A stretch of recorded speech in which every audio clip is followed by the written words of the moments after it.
আরে রুটি তো সমস্যা। এটা আমার সাথে কি হইতেছে আজকে? বুঝতেছি না, সারাদিন কিচ্ছু খাইতে পাইতেছি না, কারণটা কি?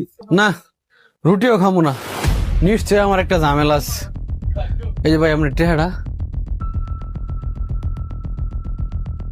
বুঝতেছি না, আমি আসলে কিছুই খাইতে পাইতেছি না। কি হয়েছে যে আমার সাথে? ভাই কি হয়েছে? হুজুর, আমি সারাদিন কিচ্ছু খাইতে পারতেছি না, খাইতে গেলেই সমস্যা হইতাছে, অনেক সমস্যা। আমি আপনারা বুঝাইতে পারবো না। ভাই কি সমস্যা বলেন তো শুনি। হুজুর, আমি যখনই কিছু খাইতে যাই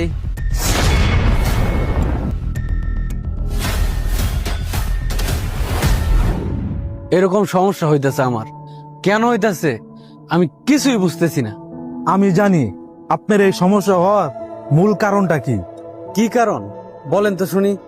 ভাই আমি আপনাকে অনেক দিন বলেছি মানুষের হক মাইরে খায়ান না, সুদ খায়ান না, ঘুষ খায়ান না, তাও আপনি মানুষের হক মাইরে খাইতেন। সুদ খান, ঘুষ খান, মানুষের উপর অত্যাচার করেন, জুলুম করেন। আপনি সারা জীবন হারাম পথে উপার্জন করেছেন, যেটা শাস্তি আপনি এই দুনিয়াতে কিছুটা দেখতে পারতেছেন।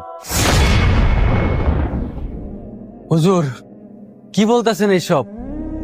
তবে কি আমার উপর আল্লাহ তাআলার আযাব আয়া বললো? আমার কাছে মনে হয় আল্লাহ তাআলা আপনাকে পছন্দ করেন, যার কারণে দুনিয়াতে আল্লাহ তাআলা আপনাকে সতর্ক বার্তা দিতেছে। আপনি নিজেকে সংশোধন করেন, তওবা করেন, হয়তো বা আল্লাহ তাআলা আপনাকে ক্ষমা করে দিবে। ঠিকই কইছেন হুজুর, আমি আসলে বুঝতে পারছি আমি আমার পাপের শাস্তি পাইতেছি। আমি আজই সবকিছু বাদ দিলাম, আমি আজকেই তওবা করে ফেলবো। আর জীবনেও আমি আমার অতীতের ভুলগুলো কখনোই করব না, আর জীবনেও কারো হক নষ্ট করব না। আমার জন্য দোয়া করবেন, আল্লাহ যেন আমাকে মাফ করে হুজুর। ঠিক আছে।